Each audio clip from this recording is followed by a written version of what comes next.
오늘 말씀의 주제는 삶의 변화는 믿음과 순종이 있을 때 일어납니다. 이런 주제로 말씀을 드리도록 하겠습니다.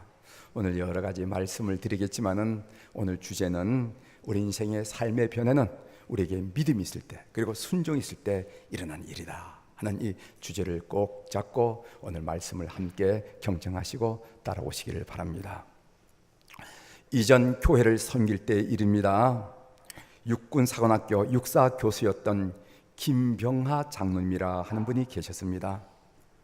이분이 새벽 1시에 소천하셨는데 전 가족이 전날 11시에 임종의 자리를 지켰습니다. 11시부터 약 5분간 장로님은 가족들에게 자기의 천국 입성, 당신의 천국 입성을 마치 중계방송하듯이 알려줬습니다. 천국이 저기 보인다. 아버지, 천국이 보여요? 천국 문이 열렸어. 예수님이 환영 나오셨나요? 그래, 나오셨어. 좋으시겠네요? 좋지, 좋고 말고. 내 집에 와서 부잣집 같아. 좋으시겠네요. 그 다음 장로님은 휴 하시면서 긴 잠에 빠져드셨고 1시간 후 심장 박동 그래프는 잦아들었습니다. 운명하신 것입니다. 사랑하는 교회 여러분, 복음은 생명입니다. 영혼 구원을 가볍게 여기지 마십시오. 우리 수비의 성도 여러분들, 영혼 구원을 가볍게 여기는 분은 한 사람도 없기를 주의 이름으로 부탁을 드립니다. 사도 바울의 1차 전도 여행의 출발지는 수리아의 안디옥이었습니다. 그 안디옥 안디옥에 안디옥 교회가 세워졌고 그 교회가 바울과 바나바를 선교사로 파송한 것입니다. 그들의 1차 전도 여행 행로는 구브로 섬에서 전도를 하고 난 다음에 다시 육지로 돌아서 비시디아 안디옥과 그리고 이고니온과 루스드라와 더베까지 1차 전도 여행을 진행했습니다.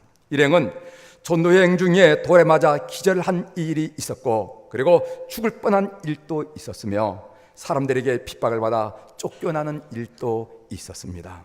본문은 이들이 비시디아 안디옥에서 복음을 전하다가 강팍한 유대인들을 만나서 핍박을 받고 쫓겨나 그곳에서 멀지 않은 이고니온과 루스드라에서 일어난 일들을 오늘 본문이 우리들에게 소개해 주고 있습니다. 루스드라에 나면서부터 걷지 못한 사람이 있었습니다. 바울이 가만히 보니까 그 사람에게 구원받을 만한 믿음이 있었습니다. 바울이 큰 소리로 말했습니다. 10절에 그 명령을 보면은 큰 소리로 이르되 내 발로 바로 일어서라 하니 그 사람이 일어나 걷는지라. 그렇습니다. 복음에는 능력이 나타납니다. 사도 바울은 로마서 1장 16절에 이렇게 말씀하셨습니다. 내가 복음을 부끄러워하지 아니하노니 이 복음은 모든 믿는 자에게 구원을 주시는 하나님의 능력이 됨이라. 이런 말씀하셨습니다. 여러분, 이 말씀을 주의 깊게 보십시오. 이 복음은 모든 믿는 자에게 구원을 주시는 것이다. 이렇게 말씀하지 아니하셨고 이 복음은 모든 믿는 자에게 구원을 주시는 하나님의 능력이 됨이라 하면서 파워라 하는 단어를 썼습니다. 복음은 모든 상황에서 능력이 되는 것을 믿는 교우들이 되기를 주의 이름으로 축원합니다.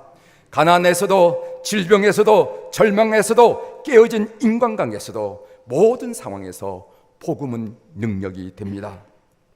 어떤 사람은 말하기를 예수 믿으면 떡이 생깁니까? 라고 조롱하지만은 예수 믿으면 떡이 생겨요.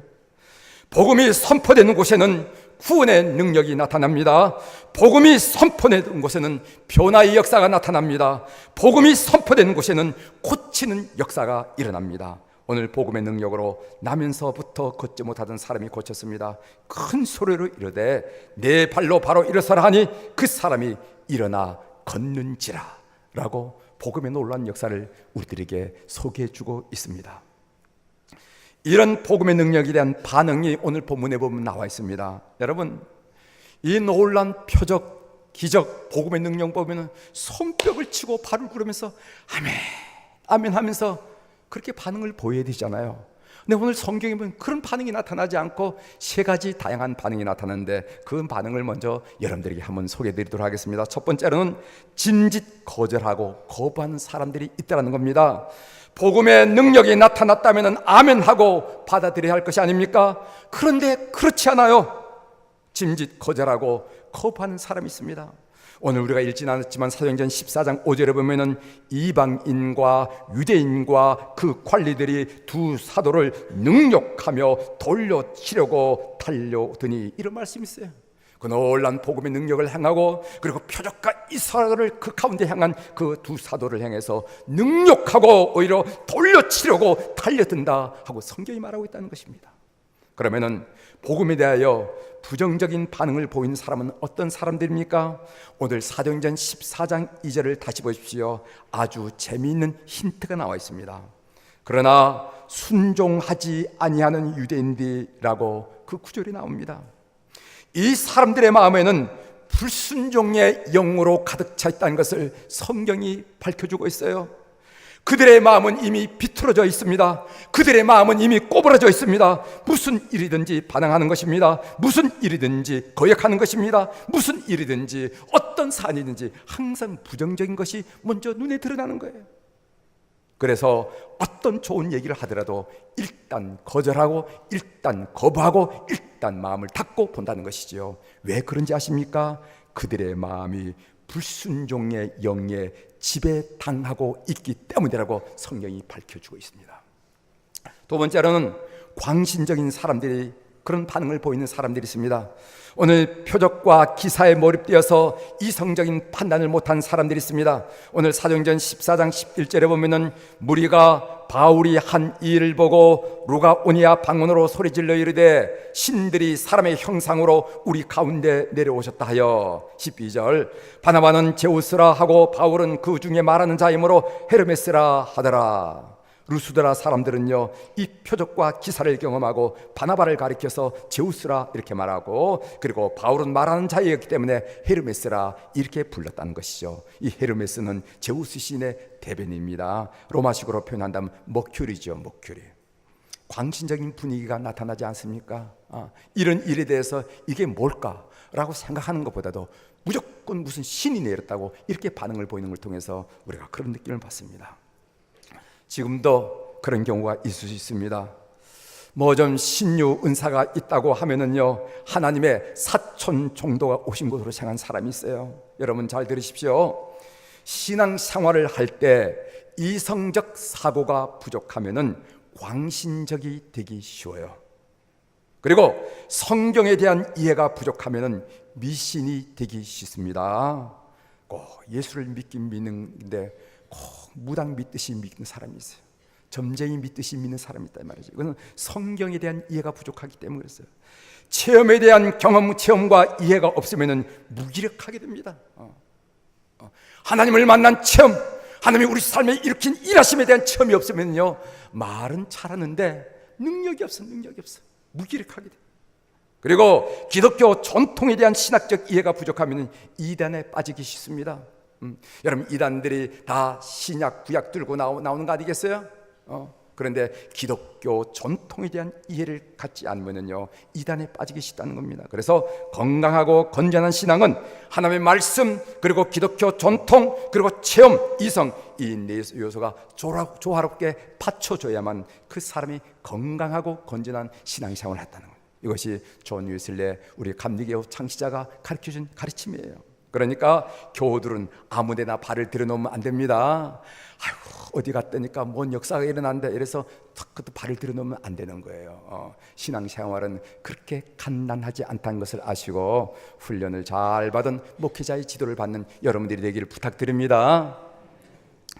세 번째로는 복음을 받아들인 사람이 있습니다. 15절에 보면은 이르되 여러분이여 어찌하여 이런 일을 하느냐, 우리도 여러분과 같은 성경을 가진 사람이라 여러분에게 복음을 전하는 것은 이런 헛된 일을 버리고 천지와 바다와 그 가운데 만물을 지으시고 살아계신 하나님께로 돌아오라 함이라 하는 말씀이 있어요. 복음을 받아들이는 여러분이 되시길 바랍니다.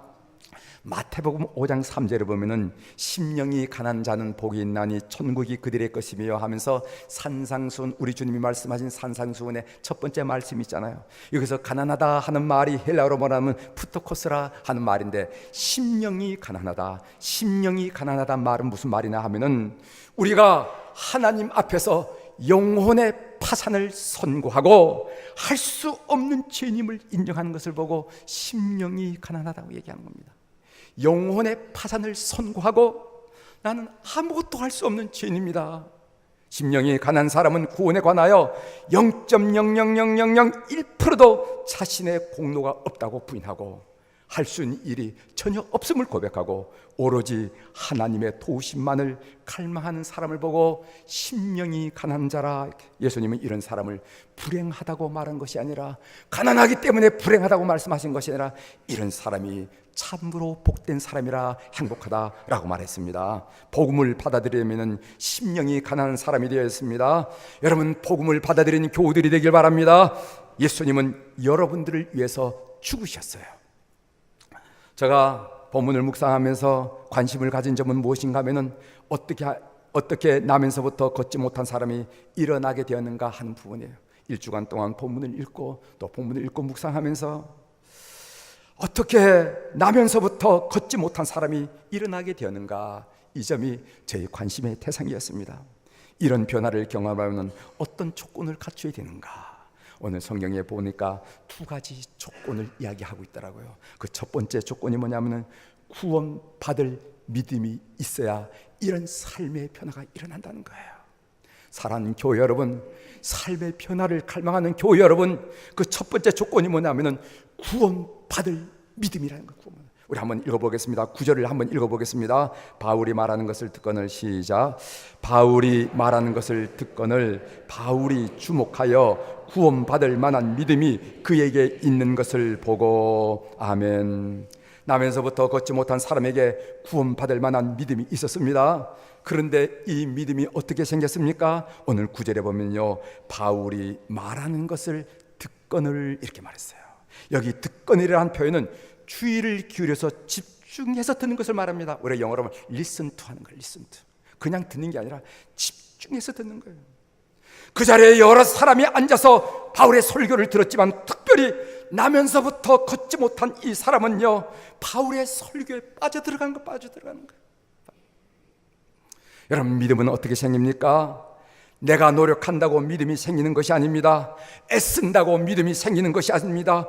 운다고 믿음이 생기는 것이 아닙니다. 아무리 믿습니다 된소리를 낸다고 믿음이 생기지 않습니다. 믿음은 어디로부터 오는 것인가? 하나님의 말씀으로부터 온다는 것입니다. 그래서 로마서 10장 17절에 보면 그러므로 믿음은 들음에서 나며 들음은 그리스도 예수의 말씀이니라. 그리스도의 말씀으로 말미암느니라 하는 그런 말씀이 있어요. 말씀이 없으면 절대로 믿음이 생기지 않습니다. 그러므로 믿음을 갖기를 원한다면, 믿음의 깊이를 더하기를 원한다면, 믿음의 넓이를 더하기를 원한다면, 여러분은 하나님 말씀을 읽고 하나님 말씀을 묵상하고 하나님의 말씀을 듣는 기회를 여러분 놓치지 마셔야 됩니다. 여러분 꼭 그렇게 하시기를 주의 이름으로 축원합니다. 여러분, 히브리서 4장 12절에 보면요, 우리가 잘 아는 말씀이 있습니다. 하나님의 말씀은 살아있고 활력이 있어 라고 하나님의 말씀을 표현하는 그런 구절이 있어요. 하나님의 말씀은 어떤 것인가? 살아있고 활력이 있다. 하나님 말씀은 살아있는 것입니다. 말씀은 죽은 지식이 아닙니다. 말씀은 정보가 아닙니다. 그 말씀 안에 하나님의 생명이 있다는 겁니다. 그러므로 그 말씀을 듣게 되면 그 생명이 내 영혼 속으로, 심령 속으로 파고 들어와서 그 생명은 내 마음의 어둠을 밝혀주고, 그리고 슬픔을 없애주고, 염려와 근심을 없애주고, 그것이 바로 말씀이 바로 역사하는 살아있는 말씀의 역사라 하는 것을 믿는 여러분들이 되길 바랍니다. 또 말씀은 활력이 있다고 그랬어요. 에너지가 있습니다. 변화시키는 힘이 있습니다. 그래서 하나님의 말씀은 우리의 영을 변화시키고, 하나님의 말씀은 우리의 혼을 변화시키고, 하나님의 말씀은 우리 육체까지 변화시킨다는. 그래서 오늘 본문에 보면은 하나님의 말씀이 사도 바울을 통해서 나면서부터 걷지 못한 사람의 육체를 변화시키는 것을 읽을 수가 있습니다. 사랑하는 교회 여러분, 구원받을 만한 믿음으로 늘 충만하기를 주의 이름으로 축원합니다. 구원받을 믿음. 이 세상에 그 어떤 것으로 부유한 자가 아니라 믿음으로 충만한 교우들이 되기를 주의 이름으로 축원합니다. 두 번째로 또한 변화가 일어나면 어떤 조건이 있어야 되는가 하면 순종이 있어야 된다는 겁니다. 우리 10절에 있는 말씀 한번 같이 읽어보겠습니다. 10절입니다. 큰 소리로 이르되, 시작. 큰 소리로 이르되 네 발로 바로 일어서라 하니 그 사람이 일어나 걷는지라. 아멘. 바울 사도가 네 발로 바로 일어서라 했을 때 나면서부터 걷지 못한 사람이 별사람 다 보겠네, 별사람 다 보겠네, 나는 나면서부터 걸어본 적이 없는 사람인데 어떻게 일어나 걸을 수 있냐 말이지. 아기가 걷는 것을 봐도 1년이 걸리고 1년, 2년이 걸리는데 나면서부터 걷지 못한 사람을 어떻게 일어나 걸으라고 얘기하는, 별사람 다 보겠네 라고 순종하지 않았다면 어떻게 되었을까요? 이런 기적이 일어날 수 있겠습니까? 어림도 없는 얘기죠. 순종하여 일어서지 않았다면 이런 기적은 일어나지 않았을 것입니다. 우리 인생을 살다 보면 이런 순종을 방해하는 그런 요소들이 있어요. 참 순종하고 싶은데, 순종해서 하나님의 일하심을 경험하고 싶은데, 순종해서 하나님이 살아계심을 경험하고 싶은데 이 순종이 안 되는데 그 순종을 방해하는 것들이 있다 이 말이죠. 열왕기하 5장 8절 이하에 보면은 나병 환자 나만 장군을 통해서 우리가 교훈을 얻습니다. 아람의 국방장관인 나만이 나병에 들렸습니다. 나병은 어제나 이제나 고치기 어려운 질병입니다. 나만 장군이 나병으로 고통스러워하는 모습을 보고 그 집에서 일하던 이스라엘 사람 하녀가 엘리사를 선지자를 소개해줬습니다.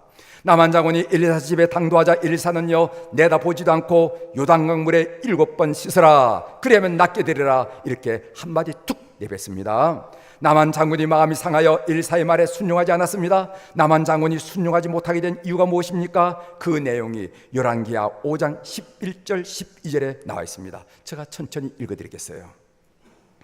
오늘 이 나만 장군이 엘리사 선지자의 그 명령에 순종하지 못한 이유가 뭔가? 나만이 노하여 물러가며 이르되 내 생각에는 그가 내게로 나와서서 그의 하나님 여호와의 이름을 부르고 그의 손을 그 부위에 흔들어 나병을 고칠까 하였도다. 다메섹강, 아람에 있는 거죠. 아람의 다메섹강 아마나와 바르바른 이스라엘 모든 강물보다 낫지 아니하냐. 내가 거기서 몸을 씻으면 깨끗하게 되지 아니하려 하고 몸을 돌려 분노하여 떠나니. 여기 보십시오. 첫 번째로 순종을 방해한 것은 무엇인가 하면 사회적 지위였습니다. 사회적. 그가 내게로 나와서서, 이 구절에서 나만 장군의 심중을 볼 수가 있어요. 적어도 한 나라의 국방장관이 출두했으면 집 밖에 나와서 공손히 영접해야 하는 것이 아닌가. 자기를 무시했다는 겁니다. 자기를 무시했다는 거예요. 그래서 마음이 불편했습니다. 이런 사회적 지위가 하나님 말씀에 순종하는 것을 방해할 수도 있다는 것입니다. 두 번째로 자기의 경험이 순종을 방해할 수가 있습니다. 그의 하나님 여호와의 이름을 부르고 그의 손을 그 부위에 흔들어 나병을 고칠까 하노라. 나만이 한 얘기입니다. 병을 치유할 때를 가만히 보니까 상추에 손을 얹고 하나님의 이름을 불러가면서 기도하던데 엘리사의 방법은 전혀 자기가 봤던, 자기가 경험했던 그런 것과 다르다는 것이죠. 그래서 엘리사의 말씀에 선뜻 마음이 가지 않고 순종할 수 없었던 것입니다. 자신의 경험 세계가 하나님 말씀에 순종하는 것을 방해할 수도 있다는 것을 보여줍니다. 세 번째로 자신의 지식이 순종을 방해할 수가 있습니다. 이 아람의 다메섹강 아마나와 바르바른 이스라엘 모든 강물보다 낫지 아니하나, 소위 지질학적 지식이죠. 나만의 지식으로 볼 때 다메섹 강들이 훨씬 수량도 많고 물도 깨끗하고 영험이 있어 보인다는 것이죠. 자기 지식이 하나님 말씀에 순종하는 것을 방해할 수도 있다는 것입니다. 그렇습니다. 우리는 때로 우리의 사회적 지위, 경험, 세계, 지식 등이 하나님의 말씀을 순수하게 받아들이고 복종하고 순종하는데 방해가 되는 것을 보게 됩니다. 그래서 살아있고 활력 있는 하나님의 말씀이 우리 삶에 일어서는 아무런 영향력을 미치고 주고 있는 것을 우리가 보게 된다는 것입니다. 사랑하는 교회 여러분, 하나님 말씀에 순종하는 교우들이 되기를 주의 이름으로 축원합니다. 털 뽑지 말고, 머리 자르지 말고, 다리 자르지 말고, 아멘. 아버지의 말씀이니까 아멘. 하고 나가는 우리 교우들이 되기를 주의 이름으로 고면합니다. 제가 찬송가 한 곡을 선곡해 왔습니다. 선곡해 왔는데 늦지 않게 조금 빠르게 부르세요. 여기 보면은 309장인데 찬송가 309장인데 목마른 내 영혼이라 제목입니다. 목마른 내 영혼, 목마른 내 영혼 생명수 갈망합니다 하는 그런 찬송입니다. 예수의 사랑, 예수의 사랑 바다 물결같이 내게 임하니 영광의 물결에 온전히 쌓여서 내 영혼의 기쁨 한량없도다. 오늘 이곳에 충만한 예수의 사랑의 물결이 오늘 여러분 가슴을 적시는 그런 은혜를 경험하게 되기를 주의 이름으로 축원하면서 1절, 2절, 3절, 4절 같이 부르겠는데 박수하시고 싶은 분은 박수해도 괜찮습니다. 괜찮아요. 안 하고 싶으면 안 해도 괜찮아요. 이런 자유는 있어야 될 거 아닙니까? 안 하고 싶으면 가만히 계시고 하고 싶으면 하고 같이 불러보겠습니다.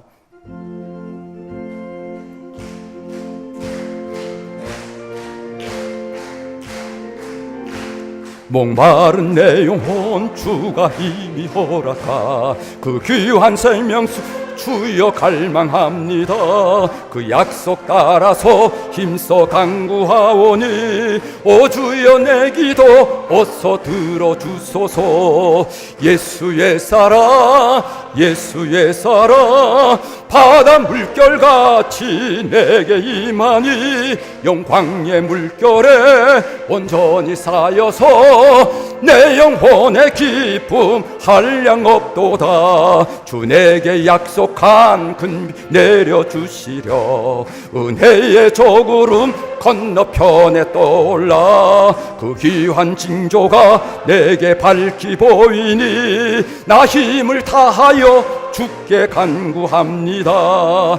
예수의 사랑 예수의 사랑 바다 물결같이 내게 임하니 영광의 물결에 온전히 쌓여서 내 영혼의 기쁨 한량없도다. 은혜의 소나비 지금 흙적이 내려 구원의 큰 강물 차고 넘쳐서 내 추한 모든 죄 모두 씻어버리니 나 지금 은혜를 충만하게 받았네. 예수의 사랑 예수의 사랑 바다 물결같이 내게 임하니 영광의 물결에 온전히 쌓여서 내 영혼의 기쁨 한량없도다. 그 차고 넘치는 주의 은혜의 물결 힘차게 밀려와 내게 만족합니다. 오 할렐루야로 주를 찬송하오니 내 맘의 기쁨이 항상 충만함이라. 예수의 사랑 예수의 사랑 바다 물결같이 내게 임하니 영광의 물결에 온전히 쌓여서 내 영혼의 기쁨 한량없도다. 아멘. 우리 사랑 교회들 여러분들 교회 올 때마다 말씀을 통해서 여러분 심령 속에 감사와 감격이 마르지 않고 여러분 입가에 찬송이 마르지 않고 여러분 얼굴을 언제 봐도 저 사람은 예수 믿는 사람이야, 어떻게 웃음꽃이 시들지 않을까, 이렇게 고백하고 고백받는 교우들이 되기를 주의 이름으로 축원합니다. 어느 책에서 본 얘기 한마디 하고 말씀을 정리하겠습니다. 지금 고령이 되신 소설가 이목인 권사님 이야기입니다. 그분이 한참 활동할 때 프랑스를 다녀오신 적이 있었습니다. 너무 힘든 나머지 서울에 돌아서 뇌출 흘려 쓰러졌습니다. 손발을 하나도 쓸 수 없는 그런 상태였습니다. 손은 손대로 발은 발대로 조정이 안 되는 회복이 불가능한 상태라는 거죠. 한 번은 신유 은사가 있는 친구 권사님이 찾아왔습니다. 그분은 잠깐 기도하다니까 오기나 일어나라고 말했어요. 이 말을 듣고 굉장히 화가 났답니다. 얼마나 나도 일어나고 싶은데 자기가 기도 좀 한다고 그렇게 나한테 말을 함부로 할 수 있는가? 라는 생각이 들었다는 거죠. 좀 가까이 와가지고 손도 좀 만져주고 발도 좀 만져주고 안수해줬으면 좋겠는데 그런 것은 안 하고 그냥 일어나라고만 하니까 마음이 좋지 않았답니다. 그런데 순간 사도행전 3장의 말씀이 생각나더라는 겁니다. 나사렛 예수의 이름으로 38년 된 안진뱅이도 일어났는데 나라고 못할 게 뭐야? 순종하리라고 마음을 먹었습니다. 그래서 나사렛 예수의 이름으로 일어나 걸어라 라고 소리를 지르면서 손을 한번 휘저어봤더니까 이 손이 뒤로 돌아가는 거예요. 본인이 깜짝 놀라서 반대편 손도 한번 이렇게 움직여봤더니까 이게 돌아가는 거예요. 그 순간 그 방에 있는 모든 사람 울음바다가 되었다는 겁니다. 그런데 그 친구가 계속해서 일어나 벽을 짚어보라고 말했습니다. 일어나서 엉금엉금 일어나서 벽을 짚어봤어요. 그리고 한번 돌아보라고 명령했습니다. 벽에서 손을 이렇게 돌아갔어. 그리고 이젠 손을 좀 떼라고 명령을 해서 손을 떼고 돌았습니다. 거기에 한 대학생 자매가 동행을 했는데 이 기적의 현장에서 기적이 일어난 것을 보고 우린 보통 할렐루야 이러잖아요. 할렐루야 소리도 못하고 소리가 너무 놀래가지고 지금 손발을 못 쓰던 사람이 일어나가지고 자기 눈에 보는 데서 일어나가지고 벽을 짚고 벽에 손을 띄고 일어나 이렇게 도니까 너무 놀래가지고 이 대학생 자매가 막 소리를 지르다는 거예요. 순종이 일어난 결과입니다. 임권사님이 나중에 그 친구한테 물어봤답니다. 왜 그렇게 집에 돌아오자마자 일어나라고 했느냐? 그랬더니까 그 친구 하는 말이 내가 들어와서 잠깐 기도했더니까 환상이 싹 스치는데 그 환상이 당신이 일어난 모습을 환상을 봤다는 거예요. 그래서 내가 확신 들어서 내가 그렇게 말하노라고 대답하더라는 것입니다. 표적과 기사는 구원받을 만한 믿음과 순종이 있을 때 오늘 우리 이 땅에서도 지금 이 순간에도 일어날 수 있는 믿음을 여러분들이 갖게 되기를 주의 이름으로 축원합니다. 사랑하는 교회 여러분, 구원받을 만한 믿음과 순종으로 오늘 또 여러분과 더불어 일하신 하나님의 일하심을 경험하는 축복이 여러분들이 있기를 주의 이름으로 축원합니다. 기도하시겠습니다. 하나님 아버지, 오늘 루스드라에서 구원받을 만한 믿음과 모든 것을 내려놓고 순종함을 통해서 일어난 역사를 성경은 가감없이 우리들에게 증언해 주었습니다. 하나님은 그때 하나님이고 지금은 죽은 분이 아니라 오늘 또 우리 속에 일하시기를 원하시는데 이런 믿음으로 이런 순종으로 하나님의 일하심을 경험하는 교우들이 다 되도록 도와주시옵소서. 아멘. 예수님의 이름으로 감사하며 기도 올리옵나이다. 아멘.